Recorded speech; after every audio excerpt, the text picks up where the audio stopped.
여러분, 청소라는 단어에 어떤 느낌이 가장 먼저 드시나요? 학창시절 지각이나 벌칙으로 해야 했던 청소, 또는 집에 손님이 온다는 갑작스러운 소식에 급하게 보이는 것들만 정리정돈하는 청소, 대부분 청소라는 단어에 부정적인 인식이 많을 것 같습니다. 사실 청소가 부자, 성공과 관련이 깊다는 사실을 알고 계셨나요? 부잣집을 여러 군데 방문했던 집 정리 전문가들이나 정수기 필터 교체 직원 등의 이야기로는 부자들은 언제나 깔끔한 집을 유지할 정도로 청소를 열심히 한다고 합니다. 이런 말을 들으면 한편에서는 돈이 많으니 청소부를 시켜 해결하는 것이 아니겠느냐고 생각하기 쉽지만, 돈을 들여 청소 인력을 고용했다고 하더라도 이미 부자들은 청소와 정리정돈이 몸에 배있을 정도로 청소에 진심이라고 합니다. 왜 하나같이 부자들은 바쁜 와중에도 청소를 통해 깔끔한 집을 유지하는 걸까요? 이번 시간에는 부자들이 집 청소를 유독 열심히 하는 3가지 이유에 대해서 알아보겠습니다. 첫째, 청소가 가지는 힘, 즉 청소력이 있기 때문입니다. 많은 분이 청소력이라고 하면 생소하게 느낄 수도 있습니다. 청소력이라는 것은 단순히 더러운 것을 치우거나 지저분한 공간을 정리하는 것에서 그치는 행위가 아니라, 공간을 변화시킴으로써 긍정적인 에너지를 만들어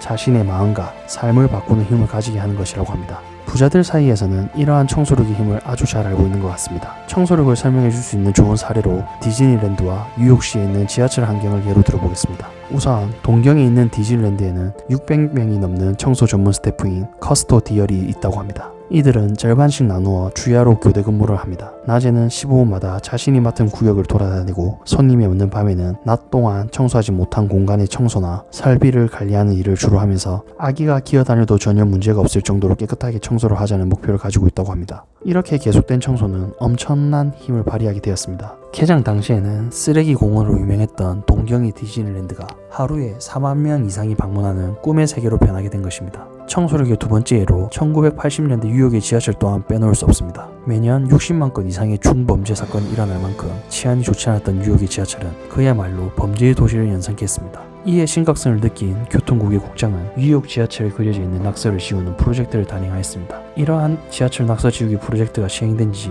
약 5년 만에 뉴욕시의 범죄율은 75%가량이 줄어들었다고 합니다. 이 두 개의 사례에서 본 것처럼 청소는 나쁜 기운을 내뿜는 쓰레기와 공간을 변화시켜 결국은 주변과 도시를 변화시키는 힘을 가지고 있는 것이 분명해 보입니다. 부자들이 집 청소를 열심히 하는 이유 중 두 번째는 바로 청소가 부정적인 자장을 없애주는 힘을 가졌기 때문입니다. 대부분 매년 새해가 되거나 마음가짐을 새롭게 해야 하는 상황이 오면 가장 먼저 하는 일이 인생의 목표와 습관을 설정하고 이를 지키기 위해 매일 노력하는 것이 아닐까 싶습니다. 이후 작심삼일이 되지 않기 위해 부단히 노력한 것 같지만 그 해의 연말이 되거나 뒤를 돌아봤을 때 내가 처음 가졌던 목표와 습관이 제대로 이행되지 않은 경우가 많습니다. 그런데 부자들은 성공하기 위해서는 새로운 습관이나 목표를 먼저 채워넣는 것이 아니라 내 주변과 마음속에 남아있는 부정적인 요인부터 말끔하게 제거하는 것을 먼저 한다고 합니다. 더러운 상태의 공간에 있다 보면 저절로 심박수나 혈압이 증가하고 이유 없이 초조해지며 금방 화가 나기도 할 정도로 정리되지 않은 공간에서는 긍정적인 일이 일어나기가 쉽지 않다고 합니다. 이와 반대로 깨끗하고 정리정돈이 잘 되어 있는 공간 속에서는 그곳에 있는 것만으로도 풍요롭고 행복한 마음을 들게 하며 긍정적이고 동력이 되는 에너지가 저절로 샘솟게 됩니다. 부정적인 에너지, 즉 부정적인 자장을 없애는 방법으로는 환기와 청소, 그리고 버리기와 정리하기 등을 손꼽을 수 있습니다. 새로운 마음가짐으로 이전과 다른 삶의 변화가 필요한 상황이라면 아침에 일어나 환기를 하고 오랜 시간 구석에서 부정적인 에너지를 발산하고 있던 캐캐 묵은 물건들을 정리해보세요. 그동안 가감하게 버리지 못했던 물건들 때문에 이유 없이 나를 무기력하게 만들고 새로운 결심과 다짐 앞에서 속수무책으로 무릎을 꿇는 상황이 만들어졌을 겁니다. 이렇게 부정적인 자장을 내 공간에서 밖으로 내보냄으로써 긍정적이고 동적인 에너지를 저절로 생겨날 수 있게 환경을 조성하는 것입니다.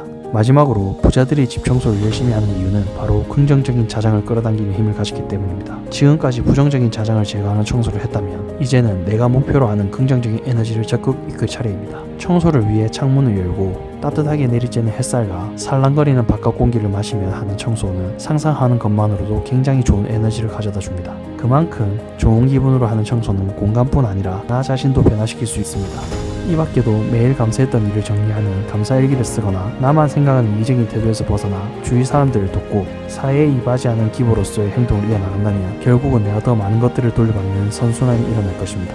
부자가 되기 위한 것은 결코 거창하게 무언가를 해야 하는 것이 아닙니다. 아침에 일어나 환기를 시키고 부정적인 물건과 주변 환경을 정리하는 작은 습관 하나로 인생과 더불어 세상을 움직일 수도 있기 때문입니다. 혹시 일이 잘 풀리지 않고 계획하고 결심한 목표가 잘 되지 않아 속상하신 분이 있다면 주변이 어지럽고 정신없는 환경은 아닌지, 부정적인 자장을 처리하지 못해 긍정적인 자장을 이끌 수 없는 건 아닌지를 확인해 보시기 바랍니다. 사소한 변화 하나가 여러분의 인생을 바꾸는 강력한 힘을 가져다 줄 거라 믿으며 이만 영상을 마치겠습니다. 감사합니다.